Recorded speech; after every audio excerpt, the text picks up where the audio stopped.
Hi guys, welcome back to the channel. I thought I would talk about neglect today and the effects of being diagnosed with things later in life. So, 10 years ago, in 2016, I was diagnosed with cystic fibrosis. And I haven't really kind of thought about it and dealt with it, but recently I have been going through and looking back, because it's been 10 years this month, like January, and you know, it kind of got me thinking of where I was and where I've come from. And the thing is with me is that I don't necessarily, like, I deal with things and I handle things, but I don't really process them, I suppose. I don't really dwell on them. The situations are the situations, and it's fine. We'll get on with it. We're whatever way the cookie crumbles, we'd go. But I suppose recently I've been reflecting, and, you know, you think of your childhood, like, cystic fibrosis is not a simple illness. And for anybody that doesn't know, cystic fibrosis is a life-limiting disease. It affects every organ in your body. It affects everything. You produce mucus everywhere. It primarily does affect your lungs. So you're constantly chest infections and hospital stays, and you're constantly on medication. But I was sick. I was sick my whole life. I was in and out of hospital from 3 months old. And it wasn't just normal. They kept saying this isn't right for a newborn and stuff like that. Then they told my mother I just had severe asthma at around 18 months. But looking back, it clearly wasn't. Yes, and now, like, you're talking 80s, 90s, you know, like late 80s, early 90s. And they're saying, like, oh, people didn't know. And I can absolutely stand by that. I can. However, that's still saying it wasn't normal. So therefore, would you not be sending you on to other people around, because cystic fibrosis was still heard of? So, being sick and being so sick as I was, you would just think that they would send you on to specialists. They did not, or a different doctor. Look, send you on to other places. This isn't normal. And this carried on. I was in and out of hospital up until I was 5, for various different things, mostly chest infections, and I would be on nebulizers. I would have drips. I don't know if it was antibiotics back then, probably was, IVs, and different things. Then they discovered that I also had a kidney that wasn't functioning right. So I either was in hospital through having UTI or some form of a kidney infection, or my lungs. Again, with that, it could all be related. I will never know now, because I got on with it. I was still sick though, even though I stopped going to hospital at 5. It's because I moved from a town to another, to a little village. So I changed doctors, and all I was given all the time was antibiotics. I would be on antibiotics for about 6 to 8 weeks straight, with steroids, and I might be off them for a little while, and then I'd be back on within weeks. And this continued up until I was about 17, 18. Constantly sick, constantly just antibiotics. And if I asked, I remember at one stage I asked to go and see, like, this isn't right, you know, I need, there's something wrong here. And this was a child, like, you know, I was, I think, about 10 at one stage, and then again at 15 I asked, and I was told I'm not a doctor, and they know what they're doing, I don't. There was no empathy of, like, I'm struggling to breathe or anything like that, and I was just basically whining. So I have always got on with, like, I've had no other choice to get on with it. I don't moan about things, and then when I do moan, I'm usually, I should have said something sooner, but I've been neglected in every angle that you could think of when it comes to medicine. So where do you have the confidence to push if you're being shut down everywhere and you're being told constantly that you're making it up, or this is how it's supposed to be, or you're not as serious as you're saying you are, or because you're spotting something that I find with a lot of doctors is that it is an ego thing, and if you come into them with the issue, they don't like it. They like to find the issue themselves, and if you come to them with the issue, it's shut down. Nowadays they're a bit more open to it, but back then they were not. You were doing their job and they didn't like it. It was such an ego thing. Or I just had a bunch of wrong doctors. So yeah, I probably had a bunch of wrong doctors. I don't now. I have a brilliant team. I could not fault my team. They're caring. They do anything. I can ring them with anything, anytime, and they do it. It has restored my faith in the medical team. I could not praise my team enough. Since 2016 being with them, it's just it's done a 360.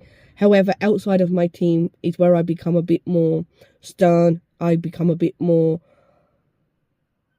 I know, like, you're not fobbing me off. I become a bit more abrupt with them, because I have been let down so much and so many times that I don't have much faith in them.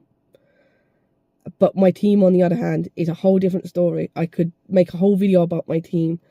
I'm just so grateful for them. They have no idea how grateful I am to have them in my life. They are a part of me now. They are like an extended part of my life.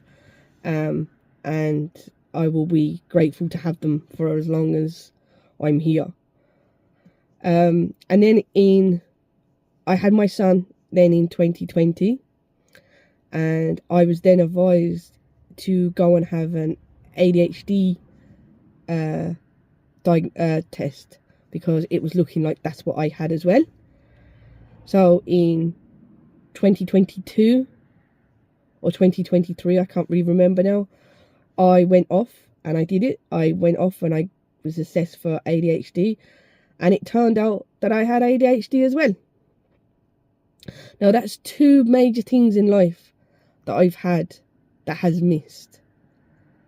Now when I got diagnosed with the CF, I didn't take it too bad. It's fine.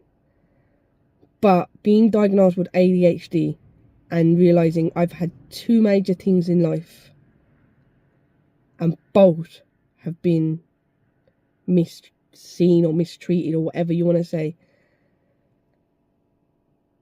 not picked up. I've struggled through school. It is very disheartening, and you realise the amount of neglect I've had in my life. I've had a lot of neglect, and I'm only coming to realise that now. The people that were supposed to be looking after me and looking out for me we're not. Does that make you resilient? Yes, it does, but in a way you have to be. Like, I'm grateful that I have ADHD in a way, because it's probably helped me deal with an awful lot without having to deal with it, if you get me. It's given me a great personality as well, I think.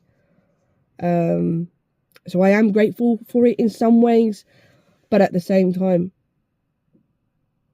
you just think to yourself, why the CF and the ADHD, there are signs there through my whole childhood, and it just wasn't picked up, either because people didn't want to, or they just didn't care enough, is my only conclusion.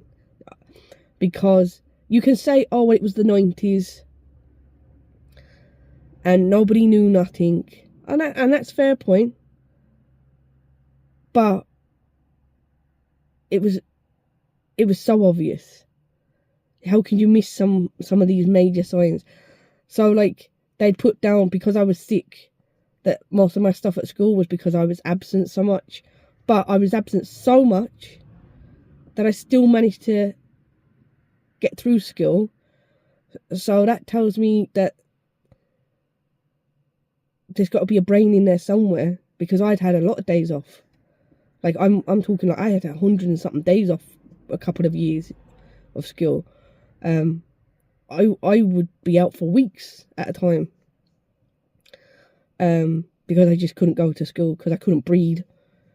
My mother would even send me in because I was sick, just to show the teachers that I was actually sick and I wasn't just at home chilling out watching the telly. Yeah, it does give you a certain anger and such a letdown and such a disappointment, but then you're grateful on the other side, because I don't need anyone. Do you know, I can do what I want. I can look after myself. I learned skills from a very young age of looking after myself. I learned that strangers will care for you and root for you more than some of the people that you're related to. Now, I was very lucky. I had a brilliant nan and granddad. But without them, I don't know where I'd be or what I would do. But yeah, there's a lot of anger, there's a lot of neglect, but also a lot of empathy and a lot of gratitude too. Like, what do you say? Do you know, like, you can't be angry at the world, because that's not going to get you anywhere. So you just have to kind of get on with it as well, and just kind of put your feelings aside and just not dwell on them. Because with my ADHD, I just bounce between one thing and another anyway, so it's fine. Do you know, so I don't really dwell on stuff. But then when I have down days, which I do have down days, it's hard to know whether that's the cystic fibrosis giving me a down day, or whether it's my actual ADHD giving me a down day because I don't feel good and my body's not right. Internal, my ADHD is mostly internal, so my head goes the whole time. My head is never quiet, and I twitch a lot, and I fidget a lot, and I talk a lot. Well, when I'm comfortable, I talk. If I'm not comfortable, you won't get a word out of me. But my head is going the whole time. So yeah, you do feel a lot of anger, a lot of letdown in life. But yeah, that's life as well, and it makes you who you are. Am I grateful for the life I've had? Yes, because it's made me the person I am. But if you like this, drop us a follow, leave a comment if you can relate to any of it. And if you want, I have created a group for people who have ADHD or are raising a child with neurodiversity or has been late diagnosed in anything in life. I have a school group, and if you want to join, there's a link at the bottom. Come along and join. We'd love to have you. It's so you can feel listened to. It's support, so you can feel listened, you can feel heard, you might get some tips from other people that has been in your situation. But it's somewhere that I just want to support people, because I don't think there's a lot of support out there. The services are not there, and the most tips I've ever got are from people that are actually living in the same situation. So I'd like to help anyone and everyone that I can. So if that sounds like you, come along, check the group out, and we'd love to have you. Till next time.